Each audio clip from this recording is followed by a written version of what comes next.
Some clubs buy superstars. Ajax manufactures them. That is why this club matters. AFC Ajax did not become one of football's most important organizations because Amsterdam could outspend Madrid, Manchester, Munich, or Barcelona.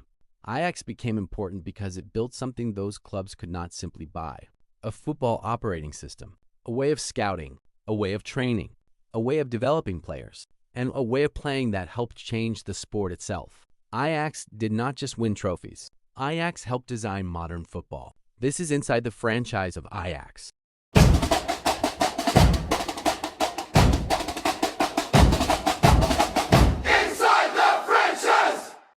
AFC Ajax was founded on March 18, 1900 in Amsterdam. For decades, the club grew into one of the strongest organizations in Dutch football. But before Johan Cruyff, before total football, before European Cups, there was Jack Reynolds.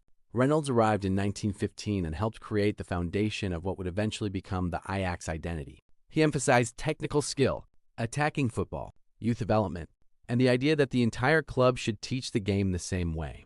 That concept became one of the most important decisions in football history, because Ajax would eventually build an organization where players were developed inside a shared philosophy long before they reached the first team. The club was no longer just building teams. It was building a system. The breakthrough came in the 1960s. A young Johan Cruyff emerged from the Ajax youth system. At the same time, Rinus Michels took over as manager. Together, they transformed Ajax into one of the most influential teams football had ever seen. Their style became known as total football. The concept was revolutionary. Players rotated positions. Defenders attacked. Attackers defended. Movement replaced rigid structure. Space became the most important weapon on the field. At the center of it all was Johan Cruyff. Cruyff was more than a superstar. He became the embodiment of Ajax football. Intelligent, creative, technical, fearless. Ajax was no longer simply winning matches. The club was changing how football was understood. The results followed. Ajax reached the European Cup final in 1969. Then came one of the greatest dynasties in football history. In 1971, Ajax won its first European Cup by defeating Panathinaikos. After the victory, Rinus Michels left for Barcelona. Many clubs would have declined. Ajax did not. Under Stefan Kovacs, the machine continued. In 1972, Ajax defeated Internationality to retain the European Cup. Johan Cruyff scored both goals. That same season, Ajax won the Dutch League, the Dutch Cup, the European Cup, and the Intercontinental Cup. It remains one of the greatest single seasons in club football history. In 1973, Ajax completed an extraordinary three-peat by defeating Juventus. Johnny Rep scored the winning goal. For a brief period, the center of European football was not Madrid, Milan, Munich, or Manchester. It was Amsterdam. Ajax had proven that a philosophy could become a dynasty. But dynasties never last forever. Cruyff left, stars departed, and the first great Ajax era came to an end. The ideas remained. That is where Ajax separated itself from almost every other club. The organization had built an academy capable of reproducing its football philosophy. Ajax's youth complex is called the Toekomst, the future. And for Ajax, the future became the product. Young players were not simply taught how to play football. They were taught how to play Ajax football. Technical quality, decision-making, creativity, confidence, attacking football, a recognizable 4-3-3 system. The goal was not just to develop professionals. The goal was to develop Ajax players. That distinction mattered, because when a young player reached the first team, he was not entering a foreign system. He had already been living inside it for years. This gave Ajax a competitive advantage. Other clubs could buy talent. Ajax could produce it. The academy eventually produced a staggering list of talent. Johan Cruyff, Marco van Basten, Frank Rijkaard, Dennis Bergkamp, Clarence Seedorf, Patrick Kluivert, Edgar Davids, Wesley Sneijder, Raphael van der Vaart, Christian Eriksen, Matthijs de Ligt, Frankie de Jong. Different generations, same standard. In the 1980s, Johan Cruyff returned to Ajax, first as a player, then as a manager. In 1987, Ajax won the European Cup Winners' Cup. Marco van Basten scored the winning goal. That trophy mattered because it proved Ajax could still win in Europe after the golden 1970s. But it also showed something else. Cruyff's influence was no longer just about playing. It was about football ideas. Those ideas later traveled to Barcelona through Johan Cruyff. They helped shape La Masia, influenced Pep Guardiola, and became deeply embedded in one of the most influential football cultures in the world. Through Barcelona, Ajax's football philosophy spread across the global game and helped shape modern positional football. Ajax was no longer exporting only players. It was exporting football philosophy. Then came another golden era. Under Louis van Gaal, Ajax assembled one of the most talented young squads in football history. In 1992, the club won the UEFA Cup. 3 years later came the defining moment.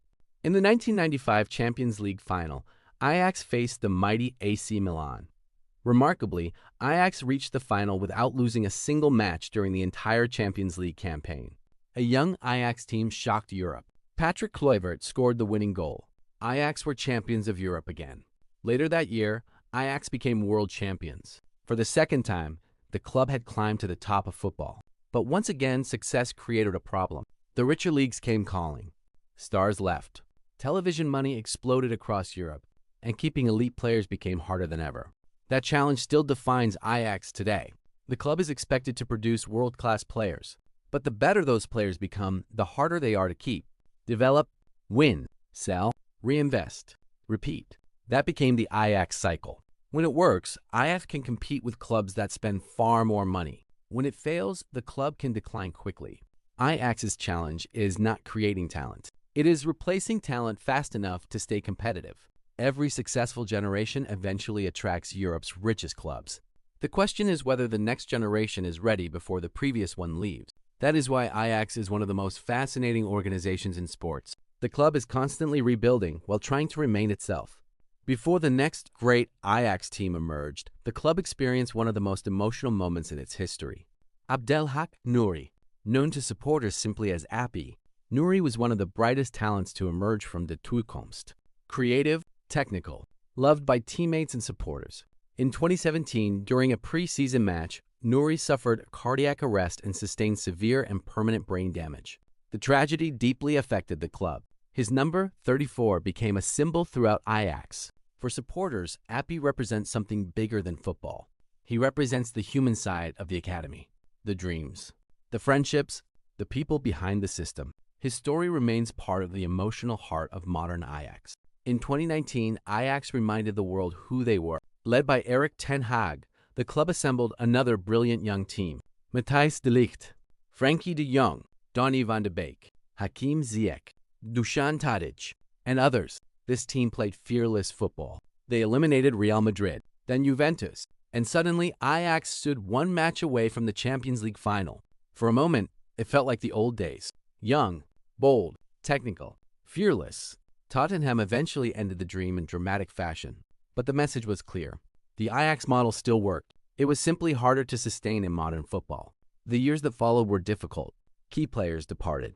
Managers changed. Results declined. At one point during the 2023-24 season, Ajax briefly found itself at the bottom of the Eredivisie table. For a club with Ajax's history, that was unthinkable. The fear was not simply losing. The fear was losing the identity, because Ajax is judged differently. Supporters do not only ask whether the club wins. They ask whether the club still looks like Ajax. Today, the organization is attempting another rebuild. In 2026, Jordi Cruyff became Ajax's technical director. Soon after, Spanish coach Michels was appointed head coach. The objective is clear: restore Ajax to the standard supporters expect. Develop players, play attacking football, trust the academy, and restore standards. The white shirt, the red stripe, the academy, the philosophy, the expectation, all of it points to the same idea. Ajax is not simply a football club. Ajax is a football education system with a first team attached to it. Its influence can be seen throughout the sport. At Barcelona, in academy development, in positional play, in modern coaching, and in the belief that ideas can still compete against money. That is the story of FC Ajax, the club that turned an idea into one of the most influential organizations in sports. And that is why this story connects perfectly to our last episode, because Ajax changed football through philosophy, but the Dodgers changed baseball through one decision that challenged the entire sport. Watch the Dodgers episode next. The link in the description, and see how a baseball franchise broke the game's biggest barrier and changed sports history forever. To the founding members, every great franchise has its originals. Thank you for being ours. See you on the next journey inside the franchise.